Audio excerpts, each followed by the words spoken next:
Hi everybody, it's Laura. Thank you so much for joining me on my channel. Today I have a layout that I made using the October of 2024 My Creative Scrapbook limited edition kit. For this layout, I am starting off with this cut file that says, as you can see, thankful. I'm going to be making a Thanksgiving layout. And then I use a stamp. I'm using Ranger Archival Ink in black soot and a script stamp. You can see it off to the right. I don't know what the brand of that stamp is, but I use it all the time. I think it's a great background stamp. And then I use some Distress Oxide in Rusty Hinge to make the word thankful a brownish color. And then I wanted to add a little bit more dimension to it, I guess, a different color. So I use some Distress ink in Vintage Photo. I always seem to find some way to use Vintage Photo on my layouts to add another shade of brown to the word thankful. And with the Vintage Photo ink, I'm not just inking the surface, I'm also inking the edges. And then after I had inked all of the edges, I grabbed my Archival ink in ground espresso, and I'm adding some more stamping. Right now I'm using a grid stamp. So the difference between the Archival ink and the Distress ink, if you're not familiar, is that the Archival ink can be used on a surface, and then if you add water, it won't run. Whereas with the Distress ink, if you add water, then the color is going to spread, which sometimes is more desirable, and sometimes you don't want it to spread. So which ink you choose all depends on what you're going to do with whatever you're inking. So I probably chose the ground espresso, not because it was Archival ink, but because of the color. I know I have some ground espresso Distress ink somewhere, but I wasn't sure where it was at the time. So this is the photo that I'm going to be using, and I'm cutting out a few different pieces of pattern paper to use as layers behind the photo. I noticed that I have not been using this technique recently where I take papers and I'll ink and distress the edges and then put a number of them behind the photo, not in necessarily a neat manner, just kind of layer them behind the photo. I really like doing that, and I haven't been doing that lately, so I have to try that out again. And you can see that on my mat I have a couple of oddball pieces of paper. I have some, looks like 3x4-inch cards. One of them I used part of, and then I have a few other kind of misshapen or oddly shaped pieces of paper. And I think that this is a good use for those pieces of paper. I'm really just looking at the color and the pattern. I only need a little tiny piece, right, a small little L to put behind the photo just so that there'll be a thin mat going around it. So I'm working here with a wood grain paper, and then I layered a piece of green paper behind it. And now I'm trying out an off-white piece of paper. And this is the way my layout's going to look. I have my thankful title that I made a few moments ago, and then I also have another cut file. This is a really pretty pumpkin cut file that I backed with the pattern papers that are in this kit. And the name of the collection that was featured in this October kit was the 49 and Market Vintage Orchard collection. I tried to use patterns that were somewhat subtle so that the pumpkin would be a little bit lighter than the other elements on the page. And then I also stitched around the pumpkin, which, sorry you can't see it at this time, but I used some gold thread to stitch around it. And I really love stitching on cut files. I just love the way it gives the cut file a lot of texture. So I'll get back to the pumpkin in a while, but you can see I'm still adding some layers behind the photo. And I'm using my scissors to distress the edges, and I also use some Vintage Photo to ink them and make them a little bit darker. And I'm almost done, but I needed something a little bit more in the bottom right-hand corner, so I decided to add a little bit more of that wood grain paper. Sometimes you can use little pieces of paper, but in this case I thought it looked just a little funny that that brown paper stopped short, so I just kind of continued it down with that little scrap. Okay, so I was confused for a moment because I was thinking that the pumpkin and the word thankful were two different cut files, but then I finally realized that they're one cut file, and I just cut out the word thankful separately. I took two additional cuts of the word thankful, the one that I had inked and then a white one, and I offset the two so that you'd be able to see the white behind the darker one. Okay, it took me a few minutes to figure out why I cut out the word thankful in white when the word thankful in white is already going across the pumpkin because it's part of the cut file. But now I realize that I wanted to layer my photo kind of between the word thankful and the pumpkin. So where the word thankful overlaps the photo, there wouldn't be any white behind it if I didn't cut out that separate word thankful that I put behind the brown inked word thankful. I hope that makes sense. It probably doesn't. But in any case, I put some foam behind my photo just on the top because the photo's already lifted a little bit off the page with the cut file, so I needed a little bit of foam so that it would sit flat on the page. And now I'm attaching my title going across the cut file using a little bit of ATG adhesive. And I think that that white offset behind the title really helps you to be able to see it. I'm not sure if you would be able to have read it so easily without the white. I also think that it kind of makes the title go along with the cut file because there's a white border around the cut file and there's a white border around the word thankful. And now I will stop talking about the word thankful.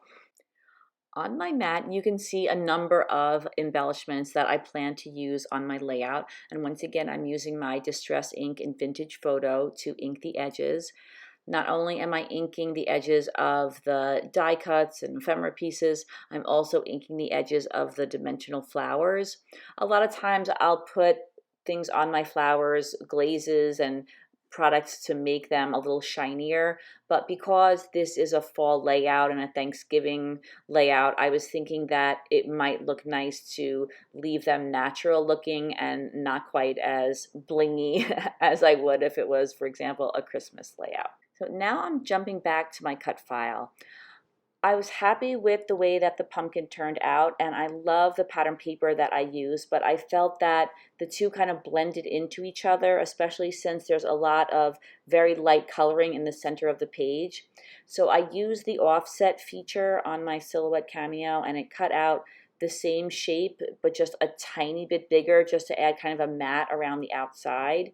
Then I use the Distress ink in Vintage Photo. I inked just around the edge and I put a lot of glue on the pumpkin so that it would stay attached down to this new mat. And then of course I had to add some more adhesive to the back of my cut file. And then I added a little bit more foam, another layer of it to the back of the top of my photo because this just added a little bit more thickness to the cut file. So I found that I needed just a little bit more of the foam so that the top of the photo would sit flat on the layout. And now I finally have my cut file and my photo attached down to the background paper. And here I'm using my T-square. I think it's such a great tool to make sure that things are straight on the page. I don't think that I naturally have a very good sense of when things are straight and crooked, so this definitely helps me out. Now I'm ready to add some of the embellishments. I really love the way these flowers look on this pumpkin. I'm making two different clusters. The one at the top is a little bit bigger than the one at the bottom. And then I started adding some die cuts to both of the clusters. Right now there are some green leaves on the top cluster. I end up moving those. But there are also some fall looking different color leaves that I put in both of the clusters. And I think that those kind of fill out those clusters a little bit.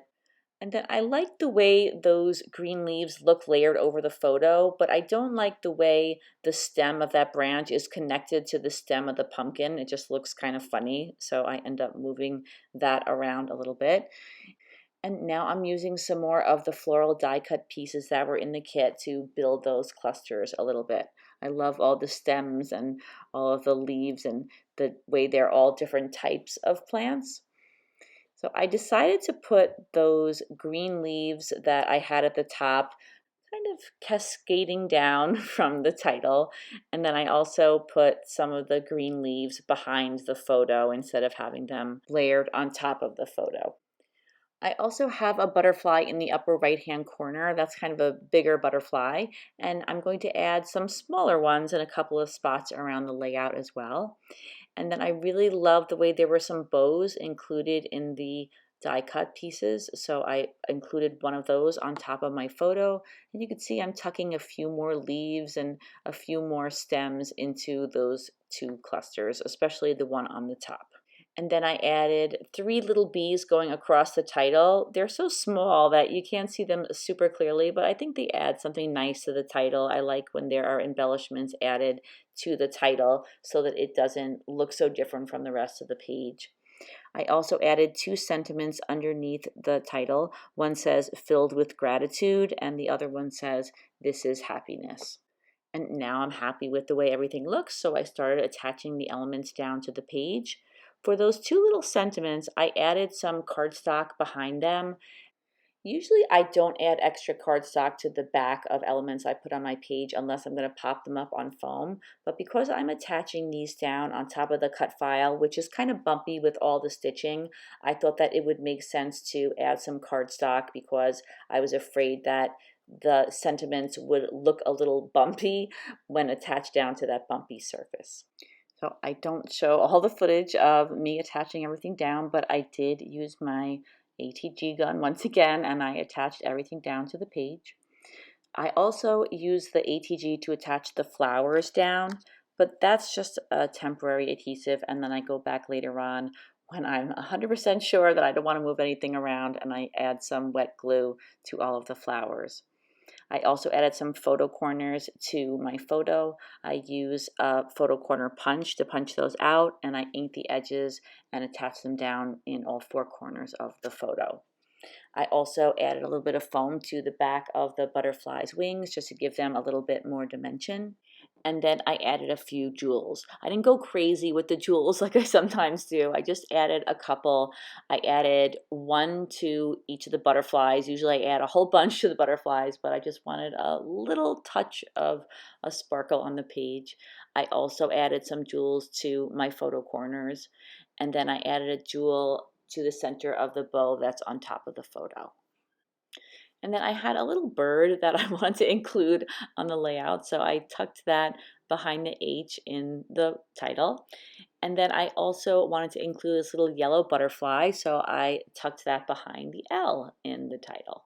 And since I added jewels to some of the other butterflies on the page, I added 1 to the yellow butterfly and then also to the large one at the top. And now the layout is complete, and here are some close-ups. Well, thank you so much for watching this video. I really appreciate all of you taking time out of your day to watch my videos. I really hope that you enjoyed them. I still have some more videos to voice over and post on my channel, so I'm looking forward to getting them done as quickly as possible and available for you to watch. So thanks again for watching. I hope you have a great day, and I'll see you again soon. Take care, everybody. Bye-bye.